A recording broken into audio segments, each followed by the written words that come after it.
Buenas tardes. Me gustaría saber si me escuchan para poder dar inicio. Sí se escucha. Listo, gracias.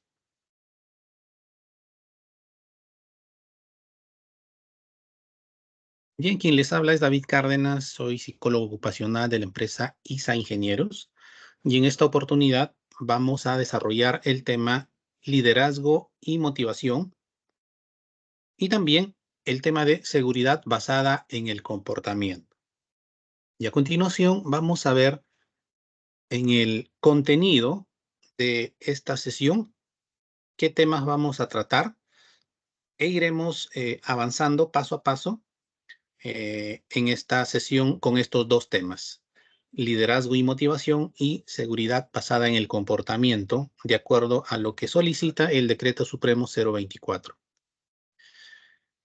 Dentro del contenido de este curso vamos a tener cuatro aspectos relevantes y de estos cuatro van a desplegarse diversos temas. Primeramente, liderazgo en la gestión de la seguridad. Aquí vamos a ver cuáles los aspectos, algunos definiciones de liderazgo, nos va a permitir aprender algunas estrategias de cómo podamos también liderar y vamos a darle énfasis al rol del líder en la gestión de seguridad, teniendo en cuenta que el rol que cumple el líder dentro de la gestión de seguridad en los equipos de trabajo es un rol preponderante y es un rol que es determinante la actuación del líder en la gestión de la seguridad. Asimismo, veremos también el tema de la motivación y el reconocimiento. Eh, Como líderes, también necesitamos nosotros saber cómo es el tema de la motivación, cómo se da la motivación en las personas, cómo motivar a las personas.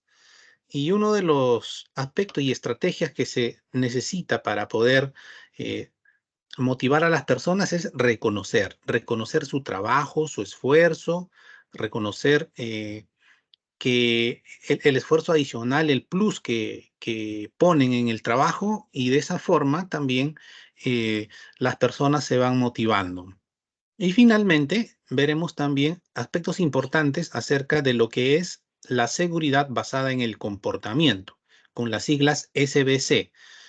Aquí es donde enfocaremos el comportamiento desde el aspecto netamente conductual comportamental y cómo esto influye en las, en las diferentes tareas y en la gestión propiamente de seguridad. Entonces, damos inicio a esta sesión. Liderazgo en la gestión de la seguridad. Aquí es importante tener en cuenta tres aspectos que necesitamos conocer. Y aquí hay una pregunta importante, una pregunta interesante. ¿Es liderazgo igual que autoridad? ¿Será liderazgo igual que autoridad? Importante reflexionar y responder. ¿Será igual o no? Segunda pregunta. Son preguntas reflexivas que nos permiten eh, pensar un poco fuera de la caja y ver eh, en nuestra práctica, en lo que nosotros vamos en el día a día, en el trabajo, en los equipos de trabajo, ¿no? Segunda pregunta, ¿se puede liderar sin autoridad?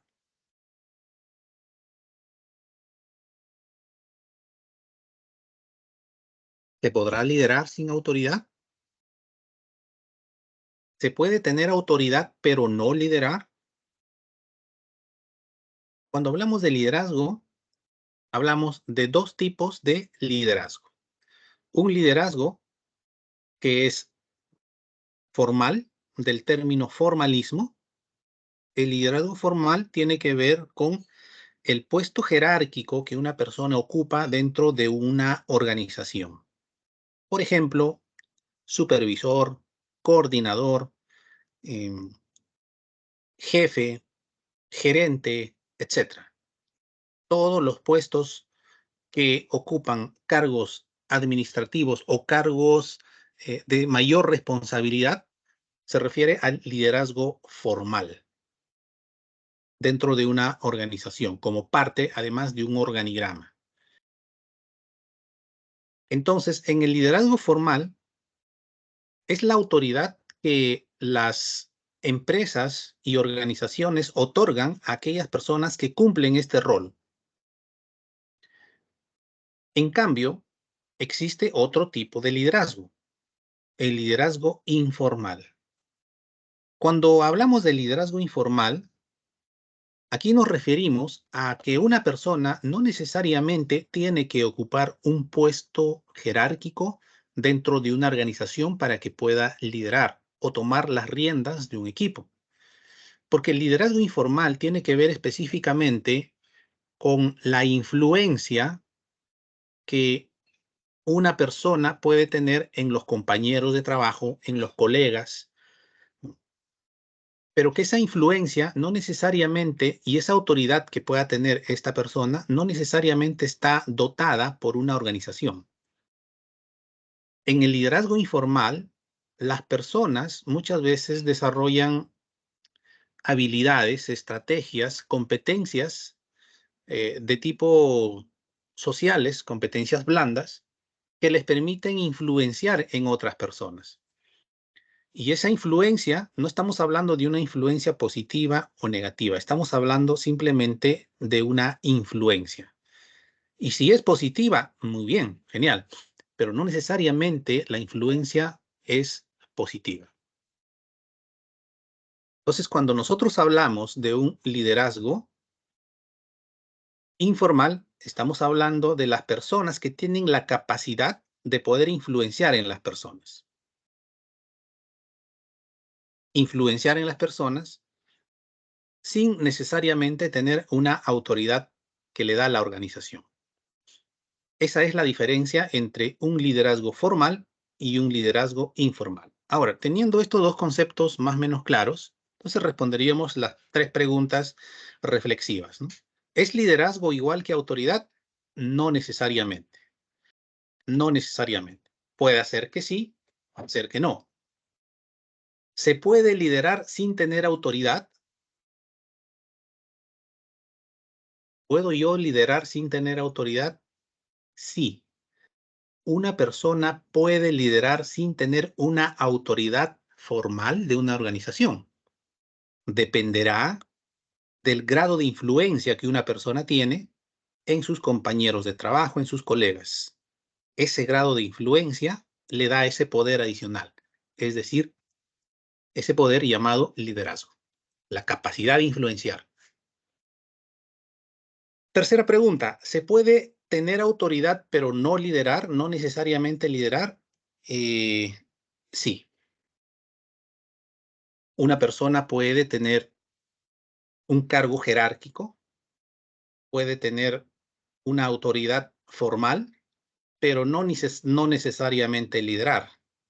Las personas muchas veces siguen o hacen caso a los jefes que la organización les da ese poder, esa autoridad formal que les da a las organizaciones, a los jefes, gerentes, líderes, supervisores, jefes, pero eso no necesariamente tiene que ver con aspectos de liderazgo. Cuando hablamos de liderazgo, hablamos de básicamente la capacidad de influenciar, la capacidad de llevar a un grupo de gente hacia un objetivo en común, la capacidad de poder sacar lo mejor de las personas, la capacidad que tiene un líder de poder capitalizar lo bueno y lo mejor de cada persona.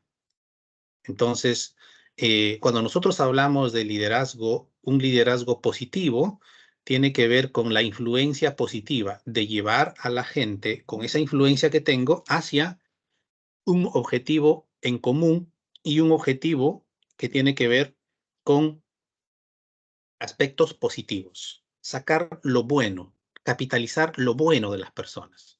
Porque también ocurre que dentro de esa influencia que podamos tener, existe lo que se llama el liderazgo con una influencia negativa. Y el liderazgo con una influencia negativa tiene que ver con sacar lo peor de las personas. También se puede capitalizar lo malo, lo peor de las personas, también. Y eso, como un ejemplo a nivel universal, a través de la historia universal, conocemos a los nazis. Los nazis tenían esa capacidad, o los líderes que lideraban a los nazis tenían capacidad de sacar lo peor de las personas.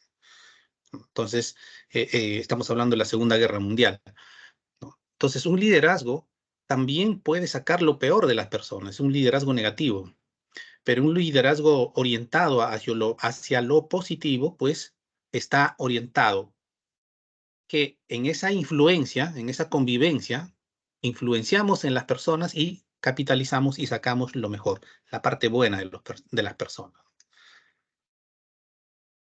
Muy bien, dicho esto, es interesante entonces entender que cuando hablamos de liderazgo informal, nos referimos a aquellas personas que sin tener un liderazgo, una autoridad formal, pueden o tienen la capacidad de influenciar en otras personas.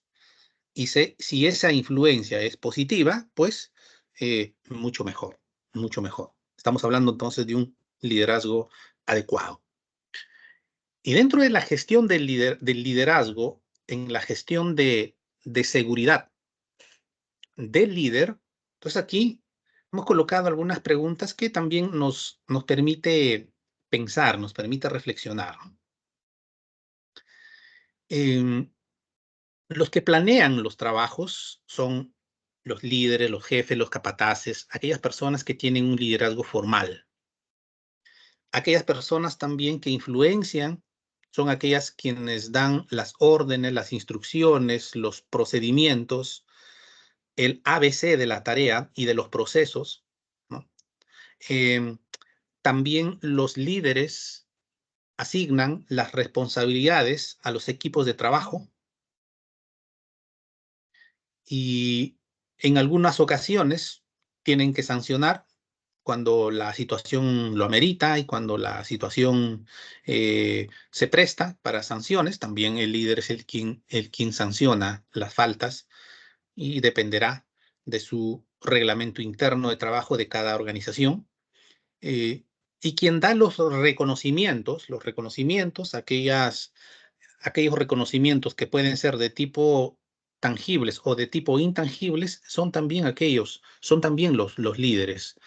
Los líderes son en esa convivencia diaria, continua, en el trabajo, pues llegan a tener una influencia mayor en los colaboradores, en las personas. Y es el líder quien está quizás mayor tiempo con la gente, interactuando, trabajando, coordinando. Y en esa interacción, en esa convivencia, es donde los líderes muchas veces conocen las motivaciones más profundas que tiene una persona. Cada uno de nosotros nos movemos por motivaciones. Eso lo vamos a ver más adelante cuando hablemos de motivación. Entonces, cada uno tiene su porqué, cada uno tiene sus razones. Esas razones son aquellas motivaciones por las cuales nosotros hacemos lo que hacemos. ¿Y quiénes conocen eso? Los líderes, los buenos líderes, los que se interesan en conocer un poco más allá de la labor solamente o del aspecto netamente laboral, sino también van un paso más allá y empiezan a conocer mejor a su gente, porque aquellas personas, aquellos líderes que conocen mejor a su gente van a poder gestionar mejor a sus equipos de trabajo.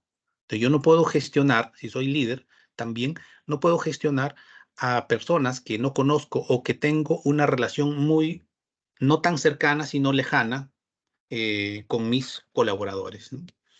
Eh, y esto también se aplica, estimados, a la vida real, a la vida en general. Nosotros pensamos que los líderes solamente son aquellas personas que tienen estos puestos jerárquicos, que tienen una mayor responsabilidad dentro de una organización, los jefes, los capataces, gerentes, etcétera. Pero en general, llevando esto a la vida práctica, también los líderes somos todas aquellas personas donde tenemos algo de influencia, Y esa influencia, ese grado de influencia puede ser en nuestro círculo social, en nuestro círculo familiar. De repente somos padres de familia, madres de familia. De repente tenemos personas a cargo nuestro. De repente tenemos sobrinos, tenemos hermanos menores, en donde quieras o no, la influencia tuya va a ser innegable, va a ser eh, esa influencia que tú vas a ejercer en ese círculo familiar, social, íntimo, también se va a notar la influencia que tú tienes en aquellas personas que te observan, que te miran o de alguna forma se convierten en tus seguidores. Entonces, los líderes no necesariamente son aquellas personas que tienen puestos jerárquicos dentro de una empresa. Los líderes también somos aquellas personas que tenemos mayoría de edad, de acuerdo a la ley. Líderes son aquellas personas que tienen influencia en su círculo y quieras o no, todos tenemos algo de líder, algo de liderazgo, ejercemos algún aspecto de liderazgo, inclusive en nuestros círculos sociales y familiares. Por lo tanto, los principios que aprendemos aquí no solamente son para temas netamente laborales, sino también que nos permita aprender eh, aspectos para la vida. Entonces, ¿quiénes dan los reconocimientos a los trabajadores? Los líderes, los jefes. ¿Quiénes dan los reconocimientos a los hijos? Los padres de familia, que que en ese momento se convierten en líderes o que son líderes, ¿no? ¿Quiénes asignan las responsabilidades en el trabajo? Los jefes, los líderes. ¿Quiénes asignan las responsabilidades en casa? Papá y mamá, ¿no? Entonces, de alguna forma, si tú eres padre de familia, si tú tienes un círculo de influencia, eres un líder. Eres un líder y estás llamado a liderar de una forma positiva. Los líderes en el aspecto familiar también están llamados a conocer el trasfondo familiar de los colaboradores, ¿no? Aquellos buenos líderes que conocen el trasfondo familiar pueden gestionar mejor, porque cada persona se convierte en un mundo aparte. Cada uno de nosotros somos un mundo aparte. Tenemos nuestras propias motivaciones, nuestras propias necesidades. Por lo tanto, cada persona somos diferentes. Y por ser diferentes, ahí está nuestro valor. Nuestro valor intrínseco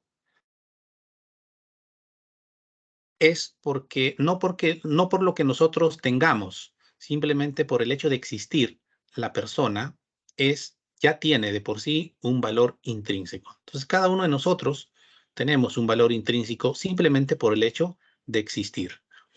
Y las preocupaciones también que conocen fuera del trabajo. ¿Quién conoce aquellas preocupaciones fuera del trabajo de su gente? Son los líderes.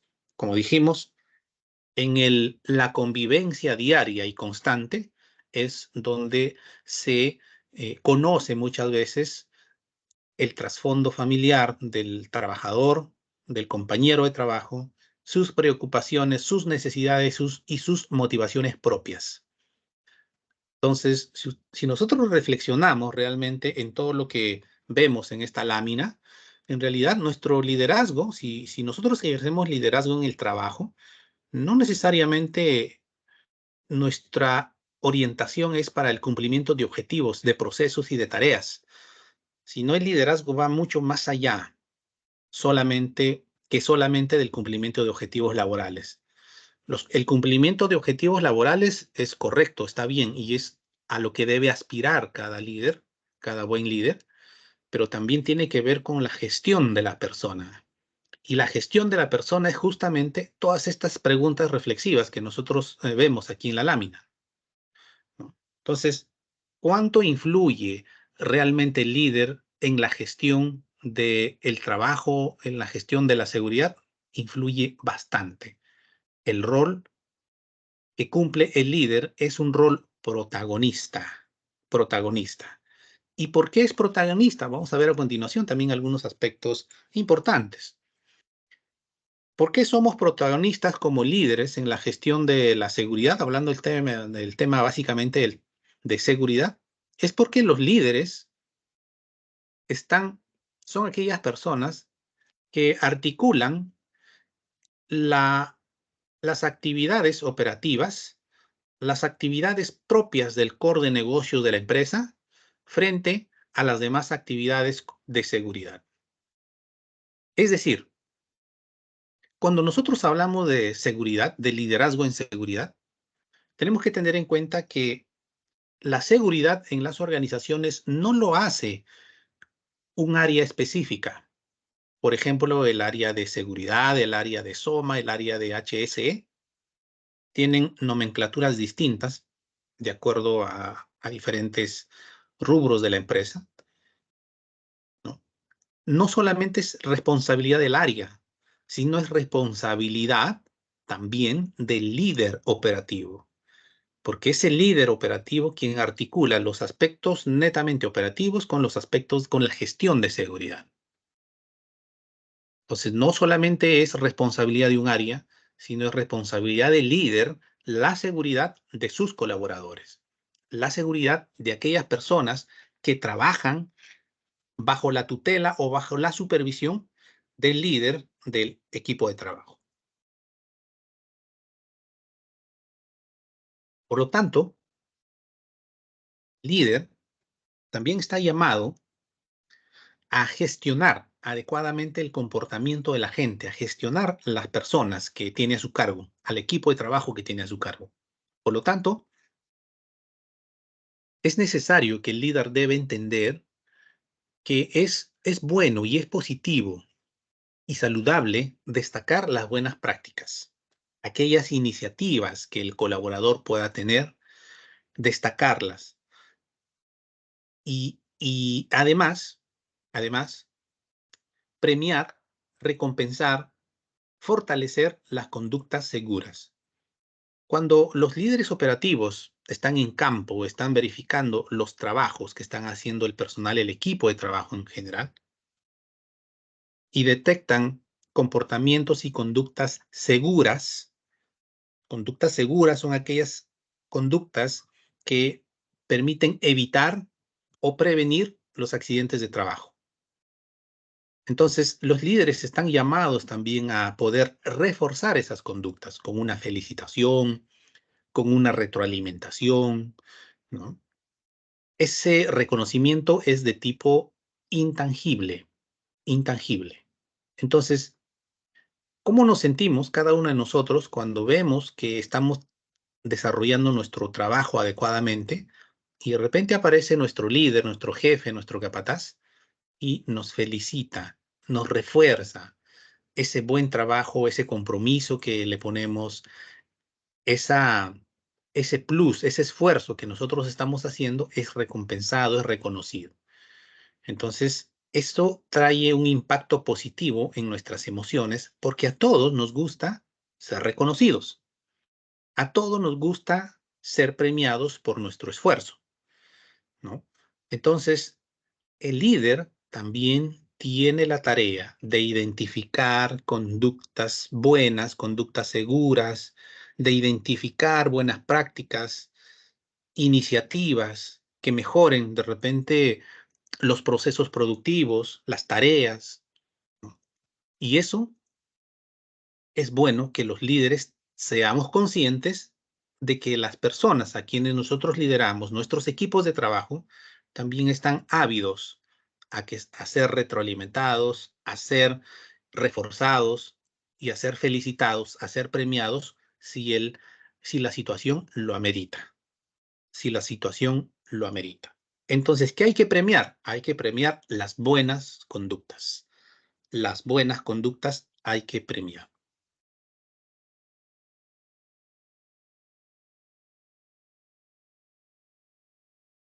Las conductas de los líderes, o sea, todos los que ejercemos liderazgo, ya sea en el trabajo o fuera de ello,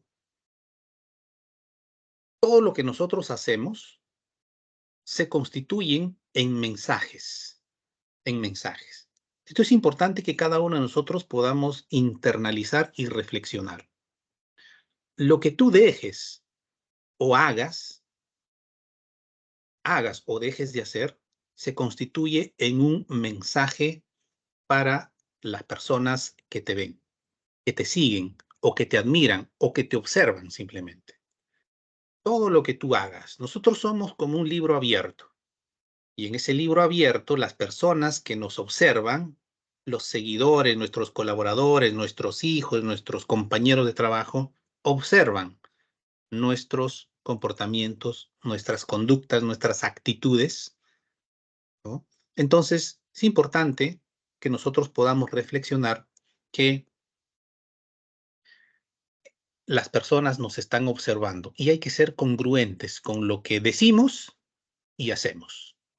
Esa congruencia es lo que nos da también mayor credibilidad al momento de liderar, al momento de estar al frente, al momento de gestionar equipos de trabajo. Entonces, para eso, el líder tiene que demostrar un compromiso activo. Un compromiso activo. ¿Eso qué quiere decir? Que en aspectos de seguridad, si yo como líder digo que la seguridad es importante para mí, si yo digo que yo estoy comprometido con la seguridad, esto tiene que demostrarse con mi ejemplo, con mis comportamientos. Sería incongruente que yo diga que la seguridad es importante porque está en nuestras políticas de empresa, es porque es importante por la vida, por la salud, la seguridad de nuestros colaboradores. Es incongruente que yo hable todo eso, pero en la práctica no tome en cuenta algunas cosas. Deje pasar o pase por alto o pase por agua tibia algunas cosas que no deberían ocurrir en términos de seguridad. En ese aspecto no estoy siendo congruente. En ese aspecto estoy dando un doble mensaje. Estoy dando un doble mensaje. Por lo tanto, si yo digo que la seguridad es importante para mí, entonces eso debe transformarse en un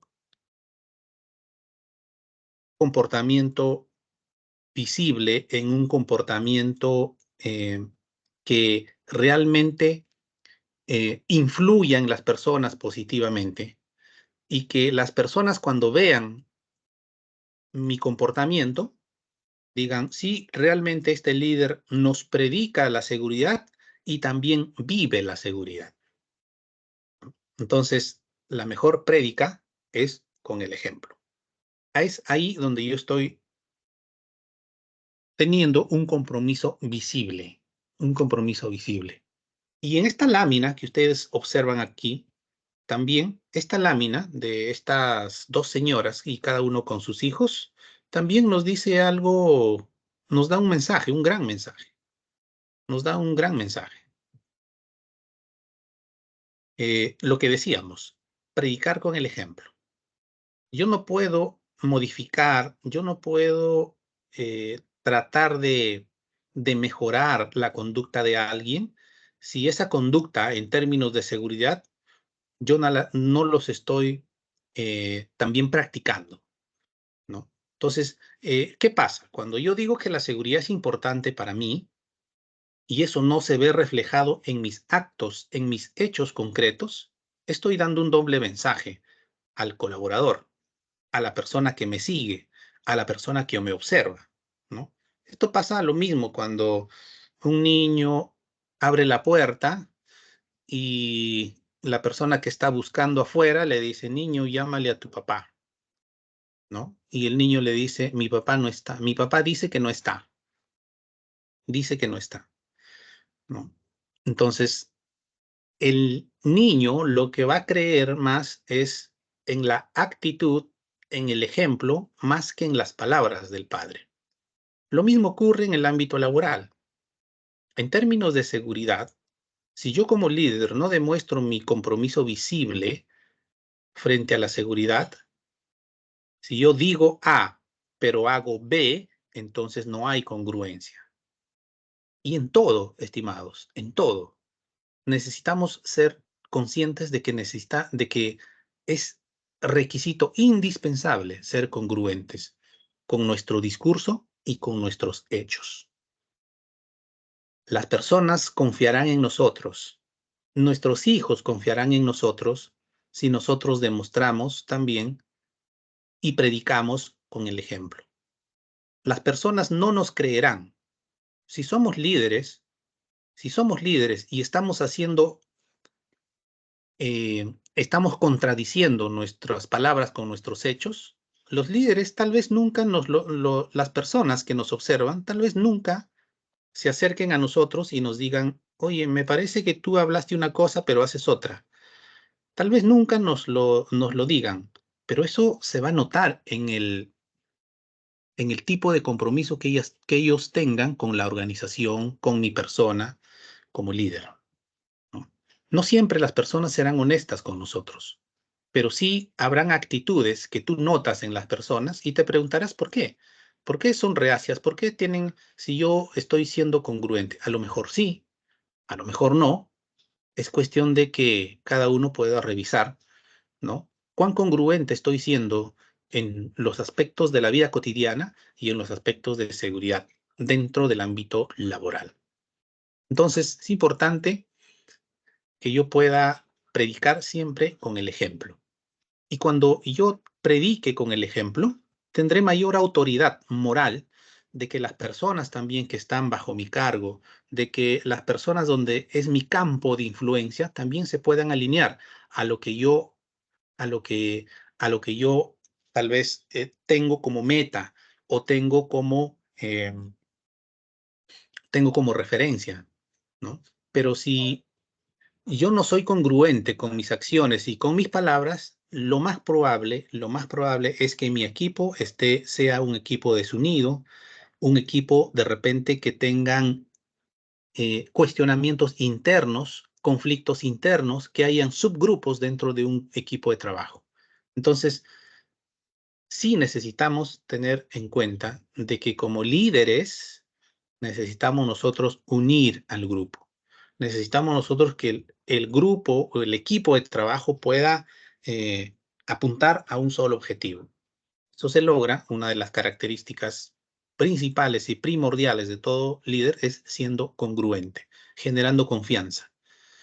Y genero confianza cuando las personas ven mi actuar, ¿no? De acuerdo a lo que yo digo y soy congruente con ello, ¿no?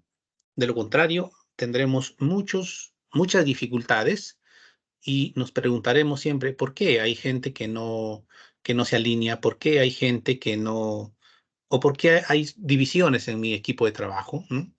A lo mejor soy yo. Sí, sí sería bueno invertir tiempo ahí para hacer un autoanálisis y una autocrítica. Eso nos ayuda como personas a mejorar y también nos ayuda como líderes.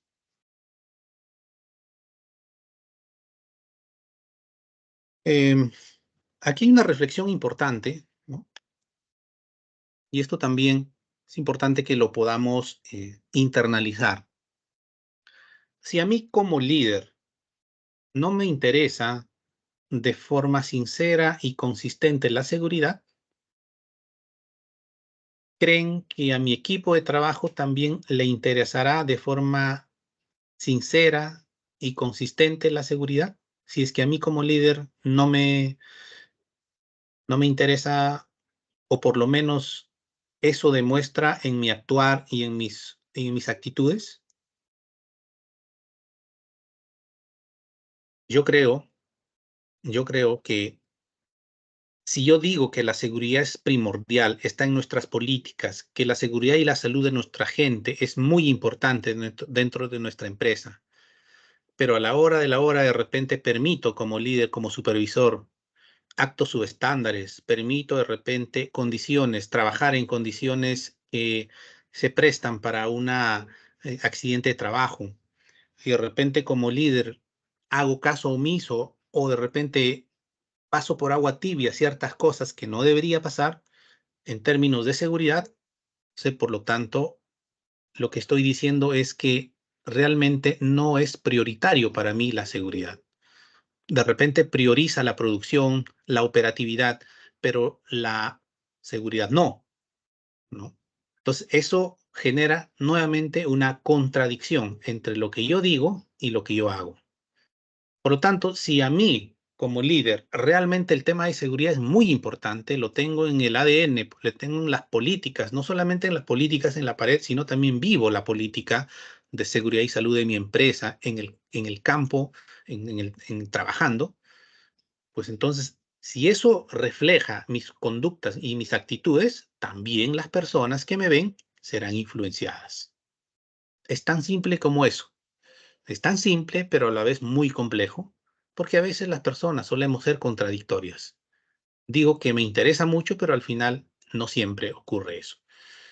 Entonces, sí es importante reflexionar, sí es importante tener en cuenta hasta aquí cómo están siendo mis comportamientos, mis conductas, mis actitudes, ¿no? ¿Qué tipo de líder creen la gente que soy yo? ¿Qué tipo de líder me considero?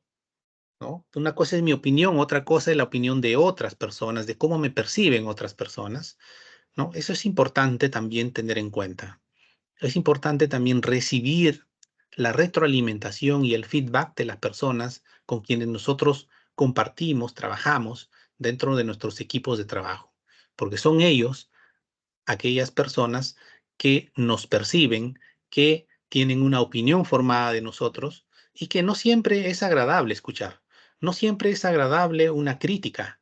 Normalmente las personas, los seres humanos, y esto es propio del ser humano, siempre nos gustan los halagos, siempre nos gusta aquellas personas que nos dicen lo bueno que somos, pero no siempre nos gusta escuchar críticas. Entonces, hay que también saber escuchar críticas y saber analizarlas y saber también asimilarlas. Se requiere de mucha madurez emocional para escuchar una crítica, para asimilarla y no estar con una actitud negativa frente a quien me da esa crítica. Entonces se necesita mucha madurez emocional para aceptar las críticas.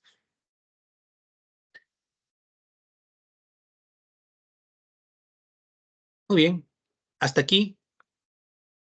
Vamos a pasar a una siguiente, que es ya el tema 2, que tiene que ver con el reconocimiento y la motivación. Entonces, me gustaría saber si hay alguna pregunta respecto a todo lo que se concierne al liderazgo y relacionado a los aspectos de seguridad. Si hay alguna pregunta, si hay alguna duda, con toda confianza lo pueden hacer a través del chat o pueden levantar activar su micrófono para poder escucharlos audiblemente.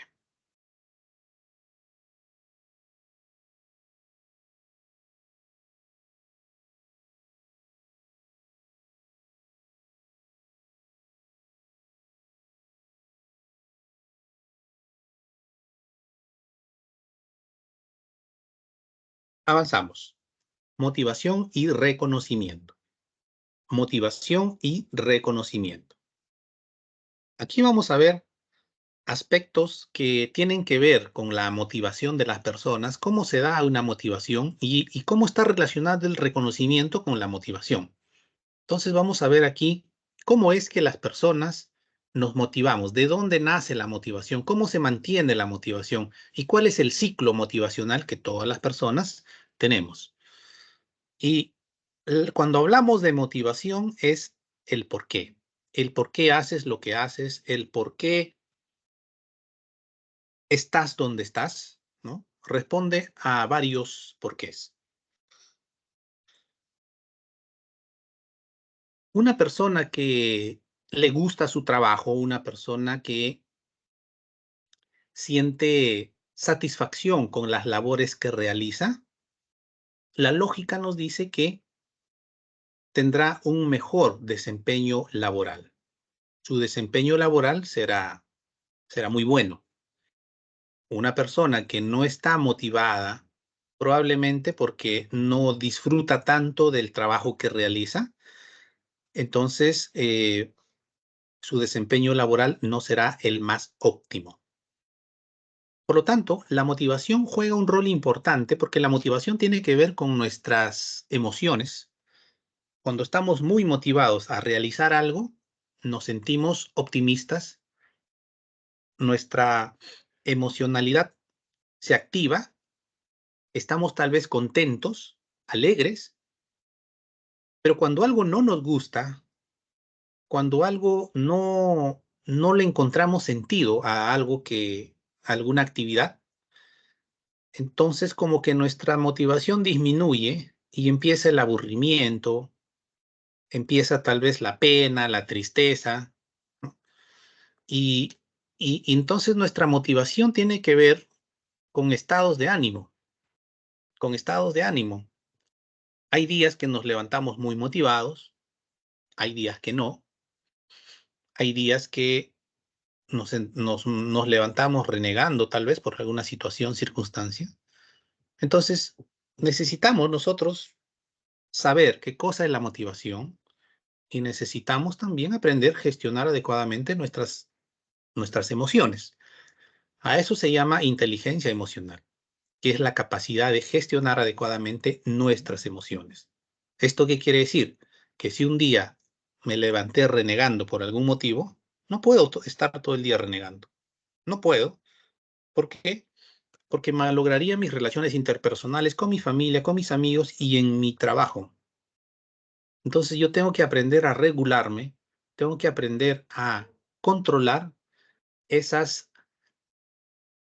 esas emociones negativas con las cuales he levantado o con las cuales en ese momento lo reconozco y sé que no estoy bien emocionalmente. Si no, voy a tener fricciones en mis relaciones interpersonales, voy a meterme en problemas, ¿no? Si es que yo no sé regular mis emociones, si es que yo no sé regular aquellas emociones que me embargan. Y la motivación tiene que ver con las emociones. Tiene que ver con las emociones y tiene que ver con esto que nosotros llamamos necesidades. Necesidades. Todas las personas, o la gran mayoría de personas, actuamos más o menos bajo este esquema. Solo que no nos damos cuenta o solo que pasa tan rápido que no nos detenemos a pensar ni a reflexionar. El ciclo motivacional. El ciclo motivacional tiene que ver con estas 6 partes. Aquí, la primera parte tiene que ver donde ustedes ven el cursor, la necesidad.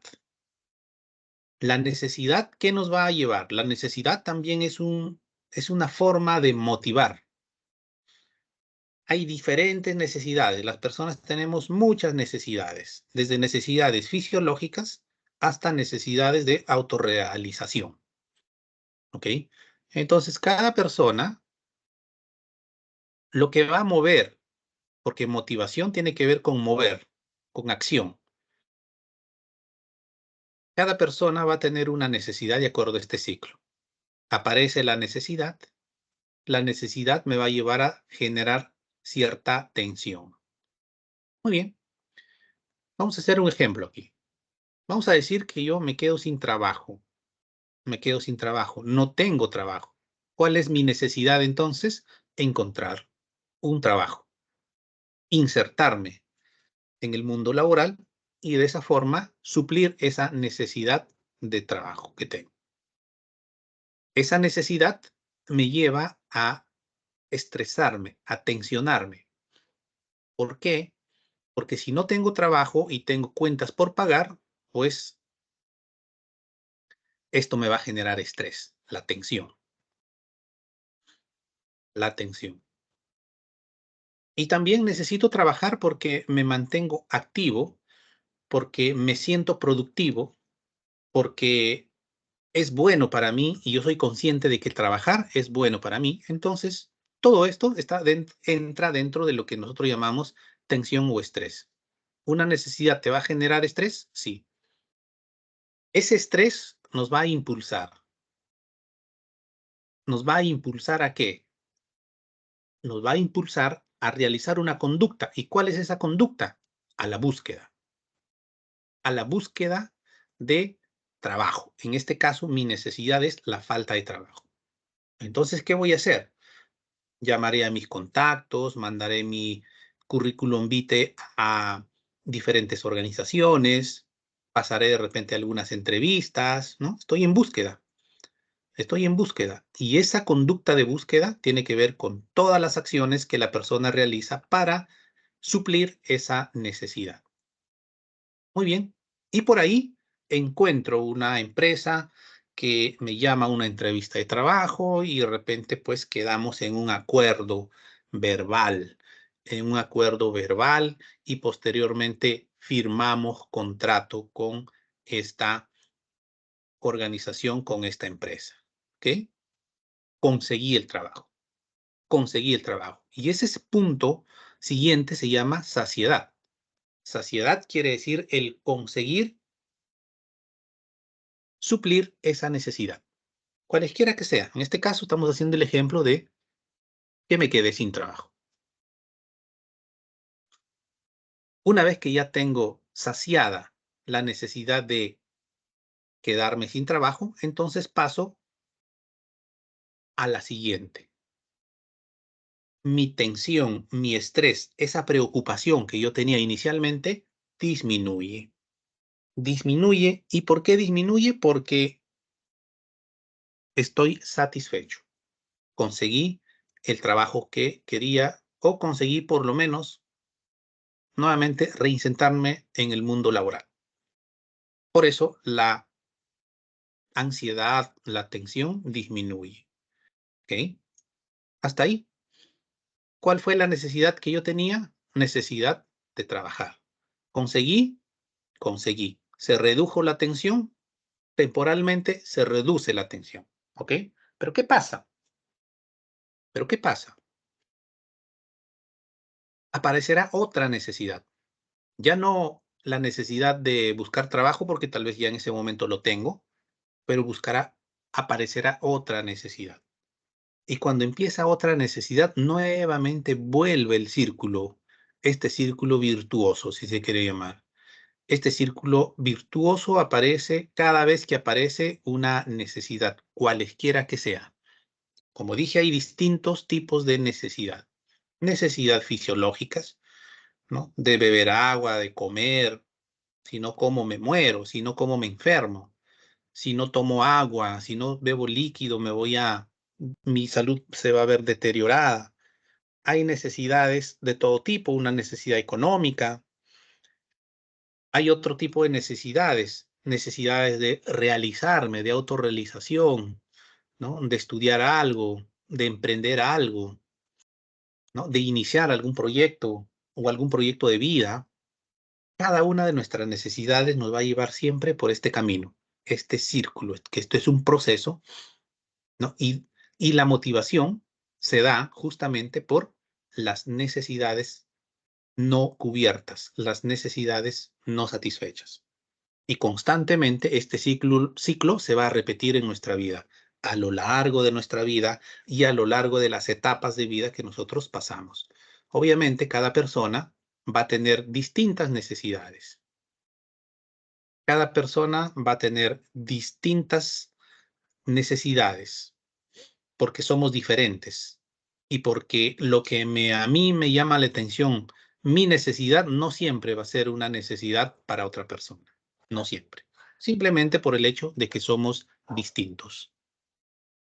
El ciclo de motivación se da de esta forma, en cada momento.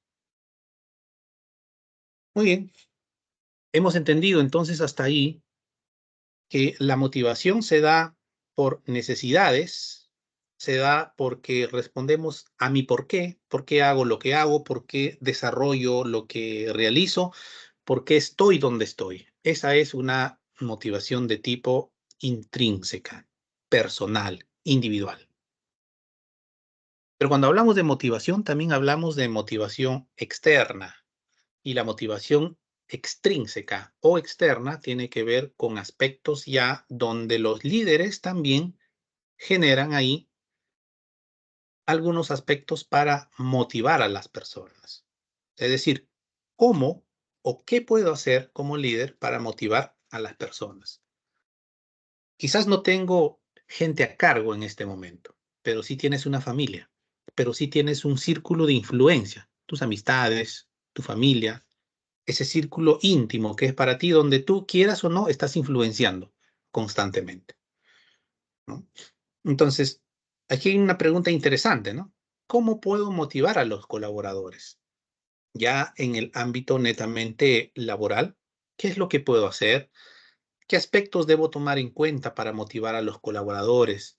Ahora, como dije, todos los aspectos que nosotros vamos aprendiendo en esta sesión solamente se aplican en el ámbito laboral, sino también en el ámbito personal, en la vida diaria.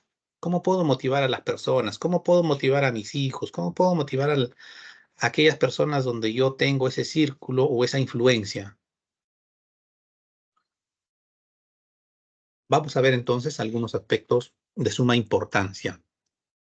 ¿Cómo motivar a las personas?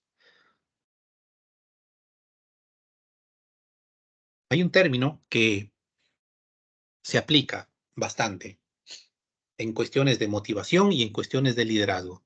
El término es sentido de pertenencia. El sentido de pertenencia tiene que ver cuando la persona, el individuo, se siente parte de un equipo, parte de un grupo, donde la persona se pone la camiseta de un equipo o de un grupo.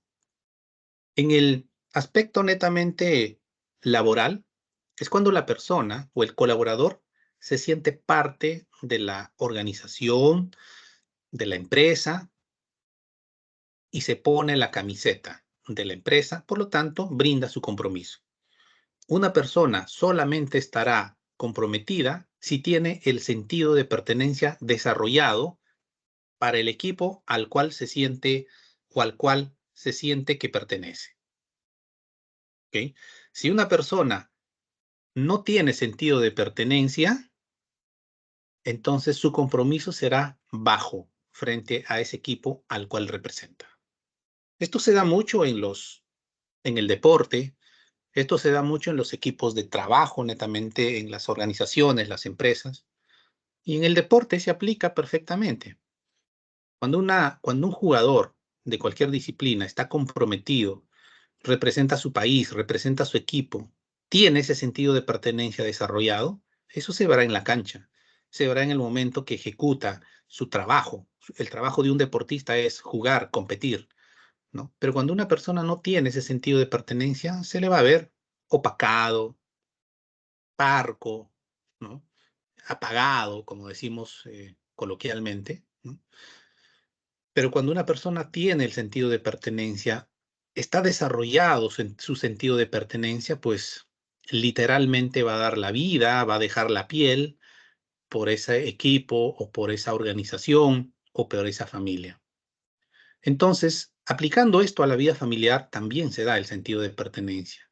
¿Cuán importante es que tus hijos tengan el sentido de pertenencia, que se sientan identificados de la familia de donde vienen, que se sienten comprometidos, que se sientan parte de un equipo, que se sientan parte de un grupo familiar donde ellos encuentren eh, valores, donde ellos encuentren, eh, se sientan protegidos, donde ellos se sientan libres, donde ellos no se sientan cuestionados, ¿no? Sino donde se sientan eh, que yo pertenezco a esta familia, que yo pertenezco a este apellido, que llevo con orgullo mi apellido, ¿no? Eso se llama sentido de pertenencia y eso se trabaja.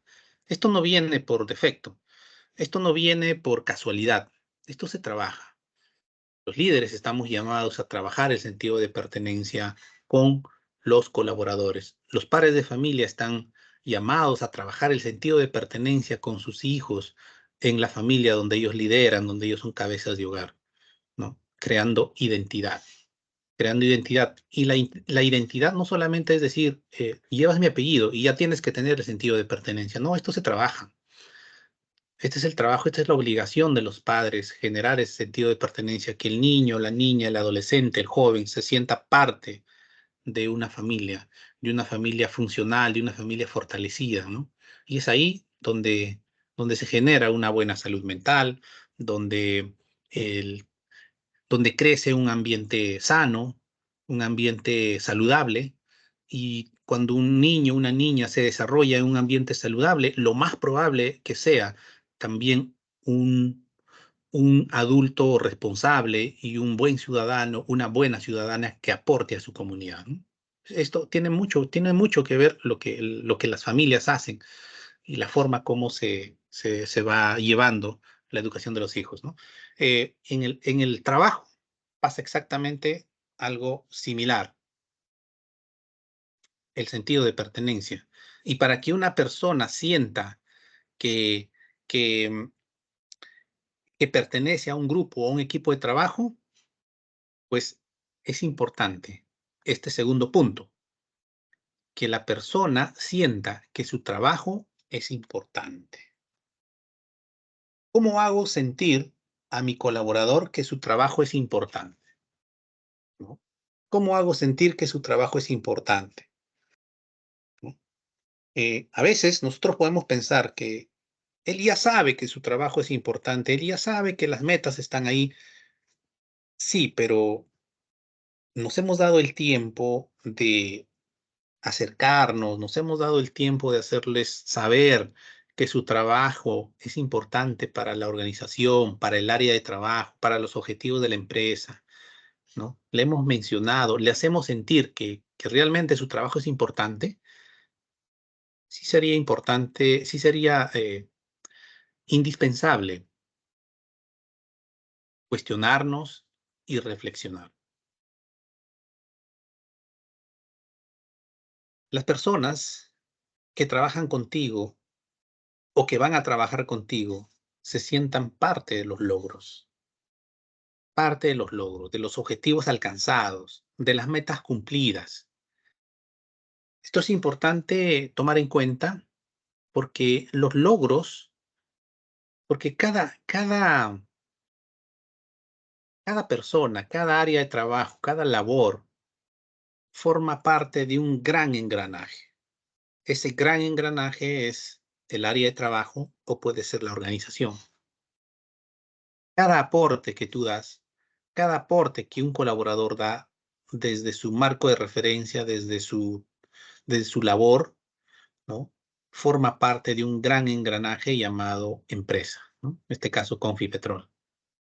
Entonces, es importante que las personas se sientan parte de los logros. Y además, a todas las personas nos gusta que reconozcan nuestro trabajo. El reconocimiento es una necesidad intrínseca. Muchas personas tenemos esa necesidad, por no decir todas. Yo creo que todas las personas tienen una necesidad de reconocimiento, ¿no? Y te hago una pregunta. ¿Te gusta que la empresa, la organización o la supervisión reconozca tu trabajo o no te gusta? Tu esfuerzo, ese plus que le das a la empresa, ¿no? ¿Te gusta el reconocimiento? Si tú me preguntas a mí, yo te digo, sí, a todos nos gusta que nos reconozcan nuestro trabajo, nuestro esfuerzo, ese plus que le damos a la organización, ¿no? Y esos reconocimientos, como forman parte de una necesidad intrínseca de las personas, ¿no? También ser conscientes como líderes de que las personas a quienes nosotros tenemos a nuestro cargo, a nuestros equipos de trabajo, también tienen esa necesidad.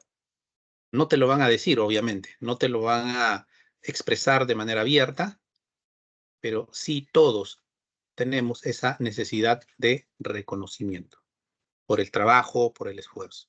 Y qué mejor que el líder se acerca donde sus colaboradores y pueda expresar de manera muy abierta, de manera muy honesta, el reconocimiento por su esfuerzo realizado.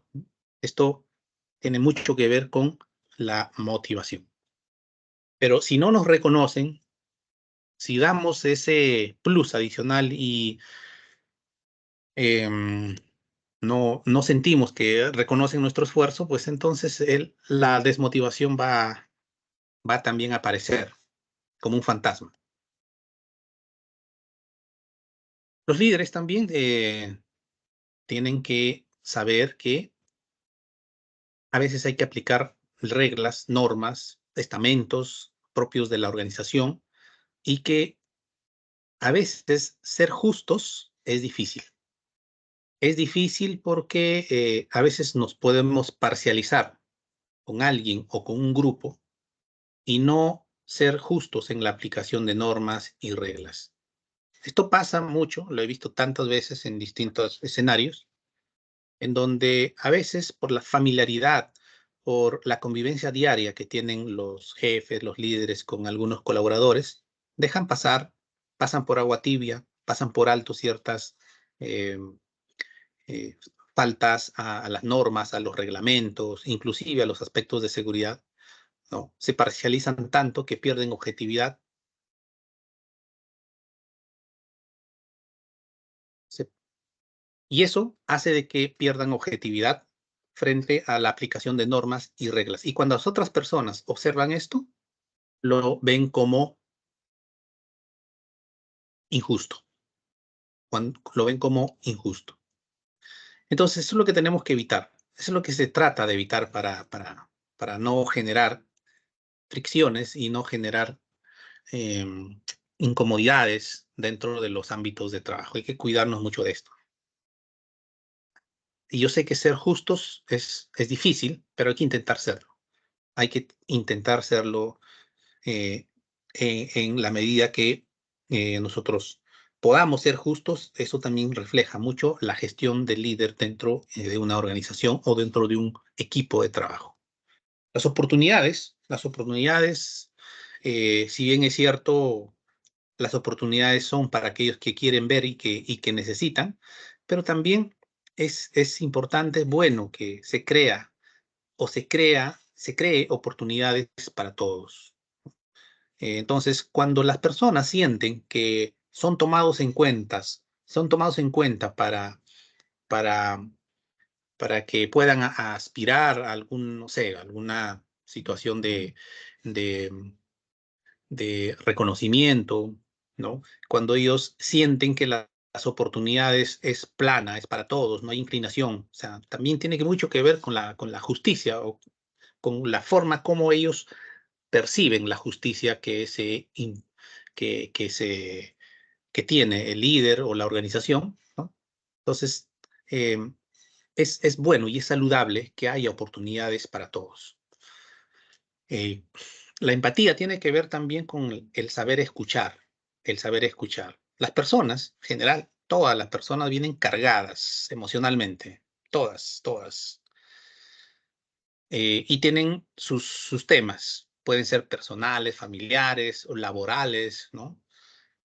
Y como están cargadas emocionalmente, muchas veces son susceptibles, muchas de las personas son susceptibles. Entonces, cuando tú las escuchas, cuando tienes una escucha activa, una escucha empática, ¿no? Y la escucha empática tiene que ver con eh, sensibilizarse, con entender el punto de vista del otro, ¿no? Con tener una mirada apreciativa hacia el otro, ¿no?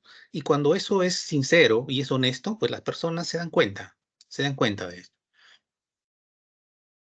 Entonces, la escucha empática es una habilidad también que cada líder tiene que desarrollar o debe desarrollar para gestionar adecuadamente su equipo y poder motivar adecuadamente a los colaboradores, atendiendo y explicando lo que corresponda. Los líderes van a tener diferentes roles y ese rol también tiene que ser como un rol de enseñanza, enseñar lo que se necesita para que el colaborador tenga claridad en las funciones que debe desempeñar, ¿no? Eso es importante tomarlo en cuenta porque eh, las personas, cuanto menos claridad tengan a la hora de realizar su labor, van a cometer más errores. Pero si como líderes tal vez nos esforzamos en que el equipo de trabajo que estamos dirigiendo sean personas capacitadas, entrenadas y tengan claro las funciones que tengan que hacer, entonces los errores serán mínimos o nulos. Y eso es importante recordar siempre, ¿no? Muchas veces vamos a tener que repetir una y otra vez eh, de repente las actividades, los procesos, las tareas, pero es importante repetirlas porque es la única forma de que la otra persona, de que el compañero de trabajo o el subordinado pueda entender realmente cuál es la naturaleza de sus funciones. Si no las tiene claras, va a cometer errores. Y sobre esos errores pueden venir desvíos y esos desvíos a los accidentes de trabajo. Entonces, hay muchas formas de motivar a los colaboradores. Hay una infinidad de formas. Y aquí hemos presentado algunas. Cojamos lo que de repente interiorizamos, lo que de repente a nosotros también nos gustaría que hagan con nosotros, hacerlo esto con nuestros colaboradores, con las personas donde tenemos influencia, con nuestros hijos, etcétera, en el lugar o en el escenario donde tú mejor creas conveniente, que es aplicar estas recomendaciones. Muy bien, vamos entonces entrando ya a la última parte. La última parte es el tema de seguridad basada en el comportamiento.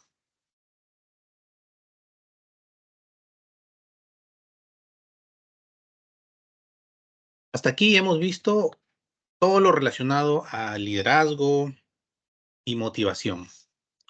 Liderazgo y motivación orientada al tema de seguridad, de acuerdo al Decreto Supremo 024, pero que también nos indica desarrollar este tema, que es el tema de seguridad basada en el comportamiento, que tiene como objetivo enfocar el tema de seguridad desde un punto de vista comportamental, actitudinal y conductual.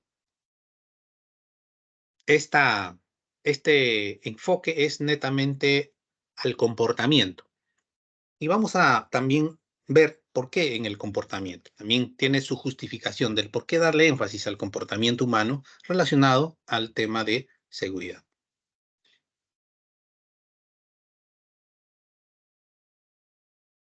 La OIT nos dice lo siguiente en estas estadísticas que presentamos a continuación.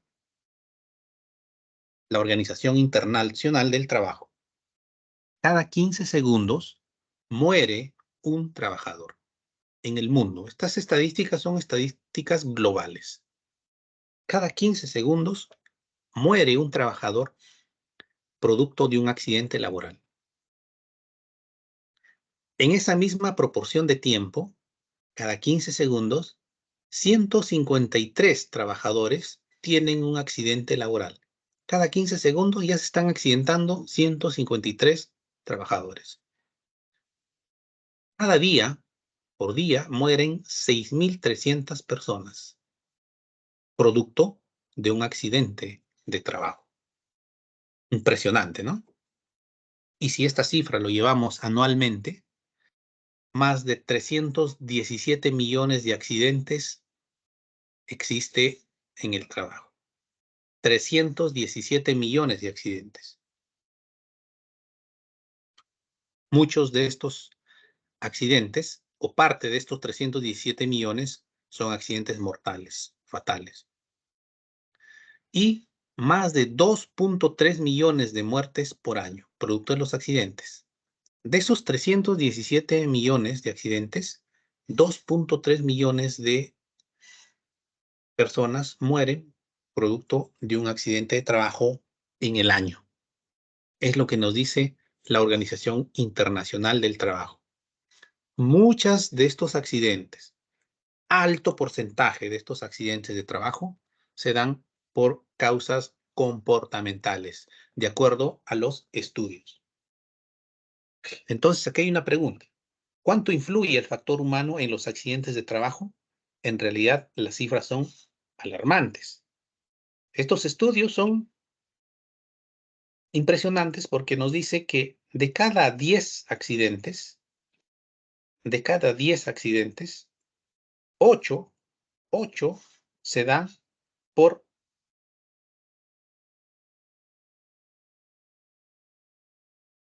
comportamientos indebidos, por actitudes negligentes, por violación a las normas, a las reglas de seguridad, por hacer caso omiso a los procedimientos de seguridad.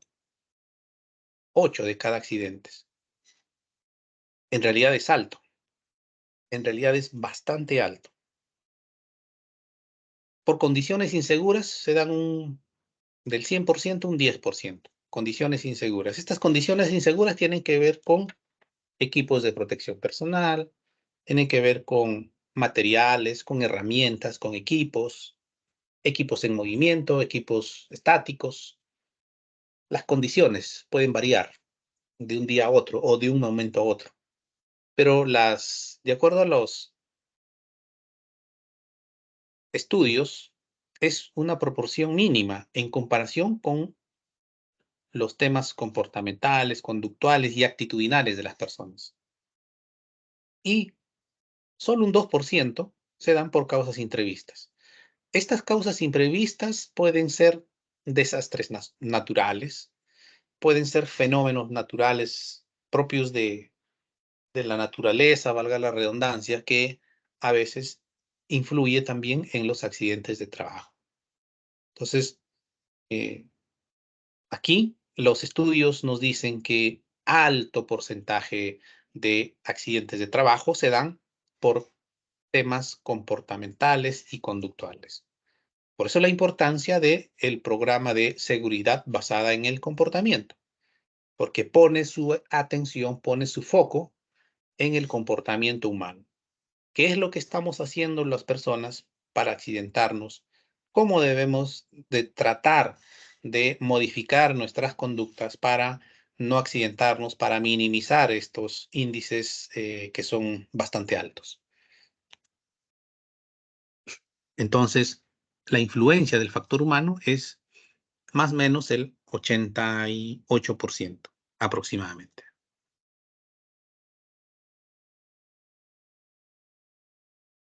Aquí entramos con la definición. ¿Qué cosa es seguridad basada en el comportamiento?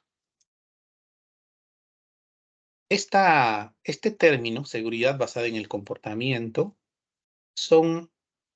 es un programa. Esto no es una campaña. Tampoco no son charlas, no son campañas cortas. La metodología SBC es un programa que se puede trabajar a mediano o largo plazo, continuo. Y esta metodología nos permite aumentar el comportamiento seguro y reducir el comportamiento inseguro o comportamiento de riesgo. Entonces, a través de esta metodología, lo que se busca es atacar la causa, una de las causas principales, que es el comportamiento. Y a través de metodología, a través de varias metodologías, por ejemplo, el feedback, la retroalimentación, la modificación de conducta, lo que se busca es disminuir el comportamiento inseguro. Y cuando disminuye el comportamiento inseguro, entonces aumenta el comportamiento seguro. Es inversamente proporcional. ¿Y qué pasa cuando se disminuye los comportamientos seguros?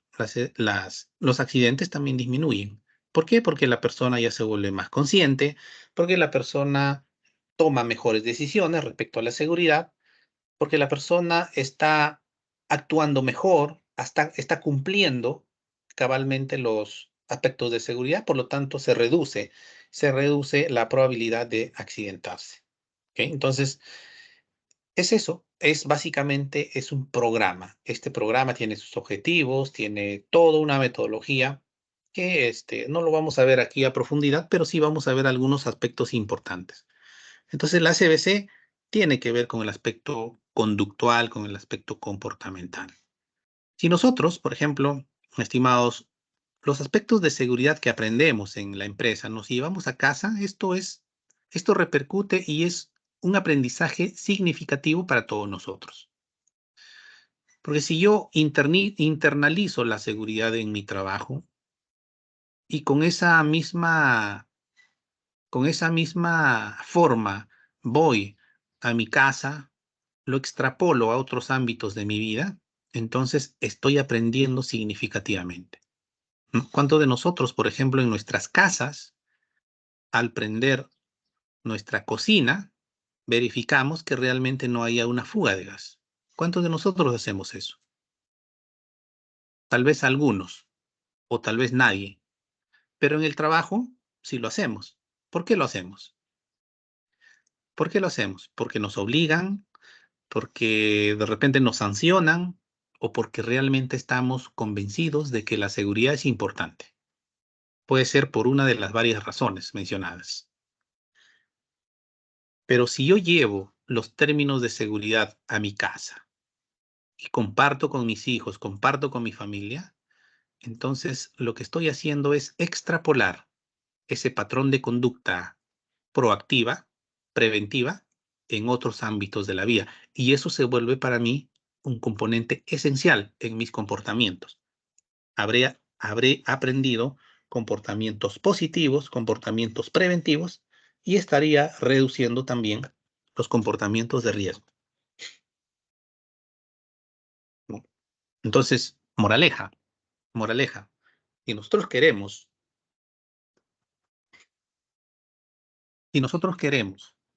que nuestros comportamientos sean proactivos, positivos, llevemos la seguridad y llevemos todo lo que aprendemos en la empresa también a nuestras casas.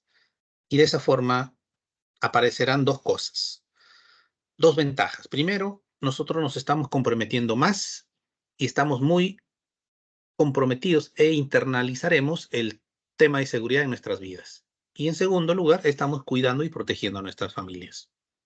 Entonces, hagamos eso. Muy bien. La ICBC tiene tres condiciones. La SBC tiene tres condiciones. Primera condición está aquí en la parte baja de este triángulo, poder hacerlo. La segunda condición es saber hacerlo y la tercera condición es querer hacerlo. La primera condición tiene que ver con que el poder, para yo poder trabajar con seguridad, para yo poder trabajar y evitar accidentes en lo que más se pueda, entonces tengo que tener en cuenta que las condiciones en términos de instalaciones, medio ambiente, máquinas, herramientas, tienen que estar en buen estado, tienen que ser razonablemente seguras. Los equipos de protección personal que utilizo, ¿no? Todos los equipos de protección personal de acuerdo a mi actividad, tienen que estar en buenas condiciones, tienen que estar bien, porque si no, no podría trabajar con seguridad. Y de repente tengo el piso mojado, si de repente, no sé, tengo una carga suspendida, pero que no está controlada el riesgo. Si de repente voy a hacer un trabajo en caliente y no tengo de repente los equipos de protección personal necesarios, ¿no? No voy a poder trabajar con seguridad. Entonces, la primera condición tiene que ver con que las condiciones deban darse, las condiciones seguras deban darse. En segundo lugar, viene el saber hacerlo. Saber hacerlo tiene que ver con saber, quiere decir conocer, quiere decir entrenarse, capacitarse, ¿no? En los trabajos, los estándares, los procedimientos, los métodos de trabajo, ¿no? Eso tengo que tener en cuenta y para poder evitar los accidentes de trabajo. Porque una persona que no conoce bien los riesgos, una persona que no conoce bien el trabajo, los procesos, pues está más expuesto a poder accidentarse. Por lo tanto, esta segunda condición tiene que ver con capacitación, entrenamiento en los procesos productivos, los procesos operativos, pero también en los riesgos. Identificar adecuadamente los riesgos, utilizar adecuadamente las herramientas de gestión, el I+C, el ATS o la herramienta de gestión que utilice la organización. Entonces, la persona tiene que saber adecuadamente identificar sus riesgos. Y para poder identificarlos necesita capacitación y entrenamiento. Y la tercera condición tiene que ver con los aspectos motivacionales que ya habíamos visto ampliamente en el tema anterior. Porque la empresa puede darle o puede darme en las condiciones adecuadas, me puede dotar de los equipos de protección personal, puede capacitarme, entrenarme, pero si al final yo no quiero hacer seguridad, no me interesa hacer seguridad, quiero trabajar como a mí me gusta, quiero trabajar como he aprendido, pero que no necesariamente son buenas prácticas, entonces siempre habrá una barrera. Y esa barrera será un tema de actitud, ¿no? Entonces, debo tener condiciones, debo tener herramientas, equipos, materiales en buen estado, sí. Debo estar entrenado, sí, pero también debo querer. Si yo no tengo esa motivación de querer hacerlo, entonces es muy probable que me pueda accidentar. Es muy probable que me pueda accidentar.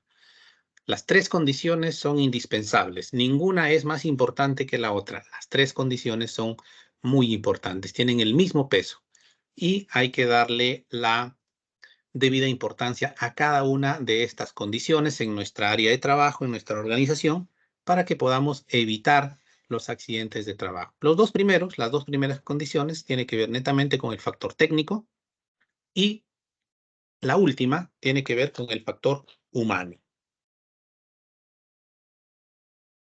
Y el factor humano tiene que ver con comportamientos, tiene que ver con actitudes, tiene que ver con nosotros, con nuestros comportamientos. Es lo que nos dice este modelo de la seguridad basada en el comportamiento. Tengamos en cuenta todo, las tres condiciones. Percepción del riesgo. La percepción del riesgo, primeramente definiremos qué cosa es percepción, ¿no? De los que estamos aquí viendo, observando esta imagen que tenemos aquí en esta lámina, ahí observamos una cáscara de plátanos. Para algunos, esta cáscara de plátanos tirada en el piso puede constituirse en un riesgo de accidente. Para otras personas, ven la cáscara de plátanos y dicen, no, eso no se constituye en un riesgo para mi seguridad. ¿De qué va a depender esta misma figura? ¿Por qué algunos dicen que es un riesgo y que puede afectar su seguridad? Otros dicen que no es un riesgo y no va a afectar su seguridad. ¿De qué dependerá? Va a depender de la percepción que ellos puedan tener. La percepción es un proceso mental que permite estimar juicios, hacer juicio de valor.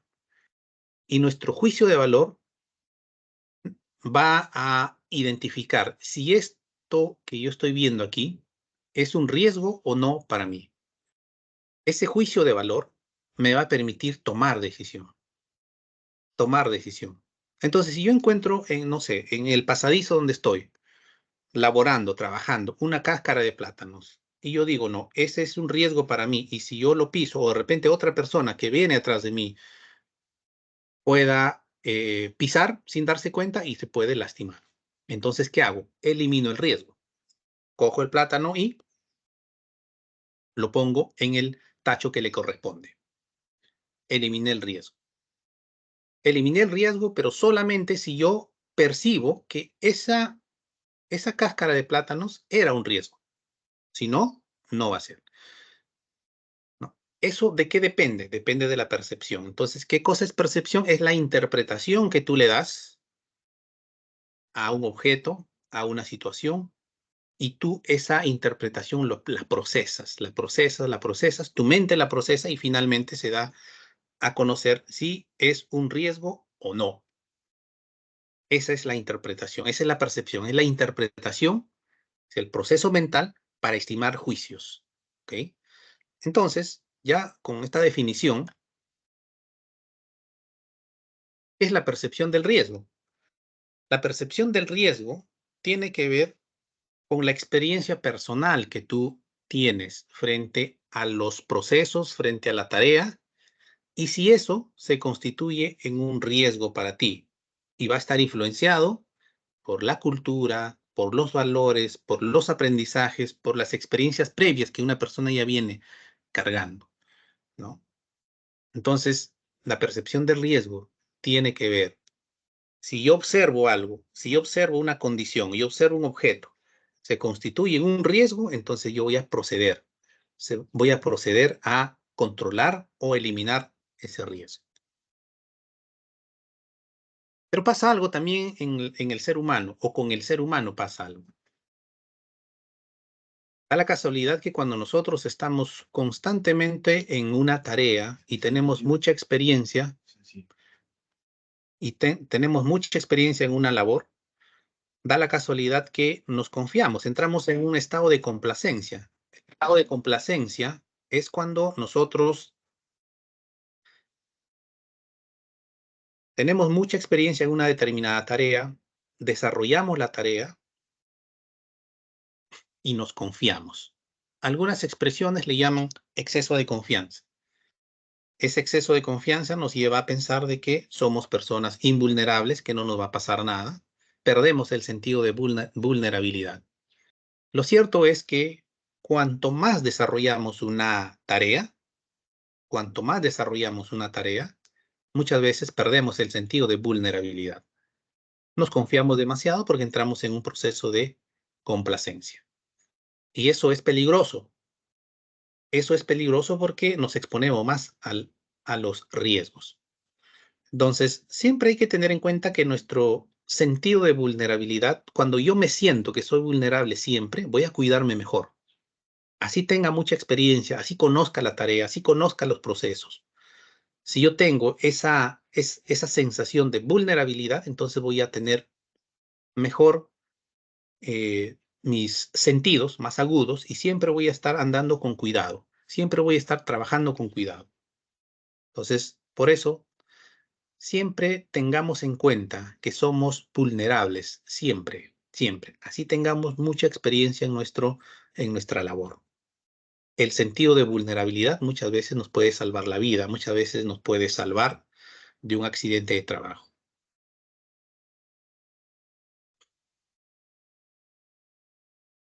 Costos de los accidentes, ya vamos entrando a la parte final. Los accidentes de trabajo tienen costos directos y costos indirectos. Cada accidente de trabajo tiene costos directos. Los costos directos impactan directamente a las finanzas de una organización. Entonces, cuando ocurre un accidente de trabajo, nosotros sabemos que hay indemnizaciones, gastos médicos, pagos de las primas de los seguros, multas de parte del ente regulador, los costos que se tiene para sustituir un personal, a todos los costos administrativos, desde los costos de selección de personal, todo lo que tenga que ver con la gestión de colocar a una persona en un ambiente de trabajo, en una operación, tiene costos directos que impacta directamente a las finanzas de cualquier organización. Sin embargo, hay costos indirectos. Estos costos indirectos también impactan. Se interrumpe la producción, existe daño a los equipos, a las herramientas, materiales, ¿no? Pérdida de materiales, los clientes ya nos comienzan a ver con otros ojos. ¿Qué pasa como organización cuando nosotros trabajamos para una compañía minera y en nuestra organización ocurre una seguidilla de accidentes? La organización ya te pone el ojo, la organización ya te ve. Oye, esta empresa, ¿por qué tantos accidentes? ¿Por qué tiene tanta incidencia? ¿Por qué las estadísticas están sobrepasando? ¿No? Entonces, eso genera ¿qué cosa? Una imagen corporativa negativa de parte de la organización hacia la empresa contratista, ¿no? Entonces ya empiezan a cuestionar tu sistema de gestión de seguridad, ya empiezan a cuestionar tus procesos productivos. Esos costos son costos indirectos. Y esto puede producir ¿qué cosa? Todo esto puede producir pérdida de clientes. Pérdida de clientes. Los clientes ya no nos quieren contratar como empresa contratista, ¿no?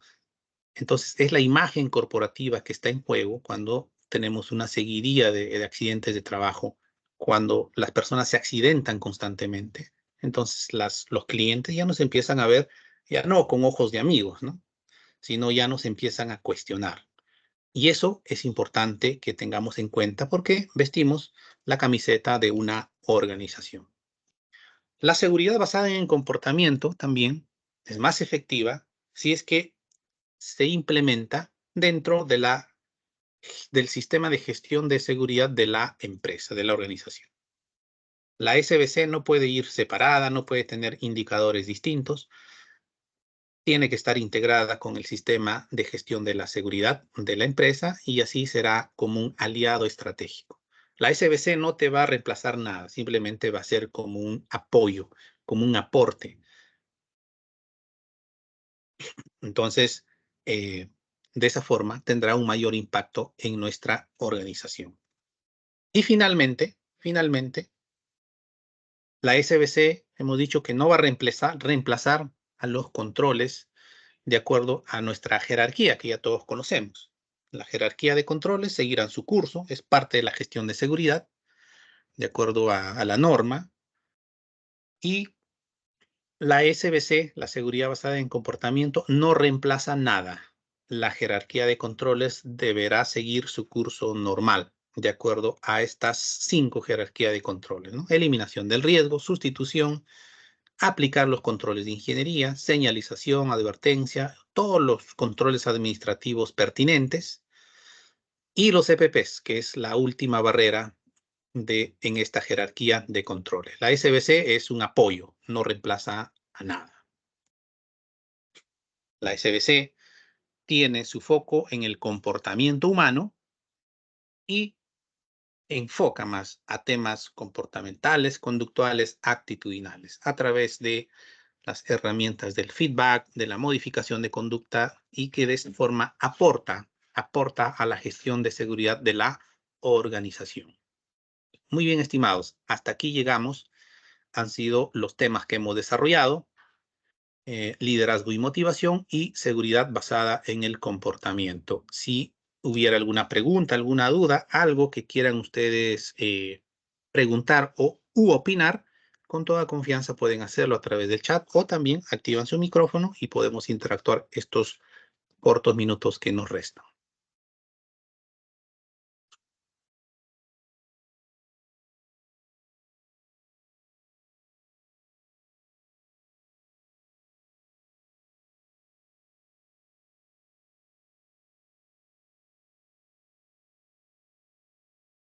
Preguntas, dudas, con toda confianza.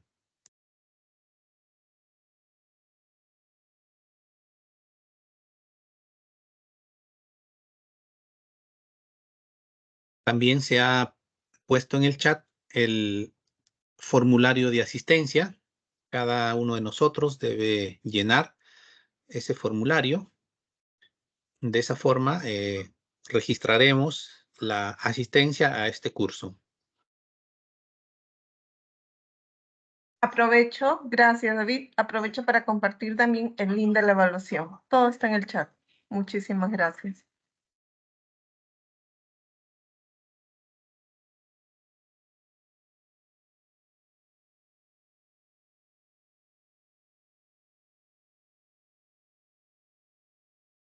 Hay una corta evaluación de esta capacitación recibida. Hay que desplegar, está en el chat, tanto el formulario de asistencia y también una pequeña prueba que se ha colocado ahí. Pueden entrar a esos links y si tuvieran algún problema nos comunican para poderles ayudar.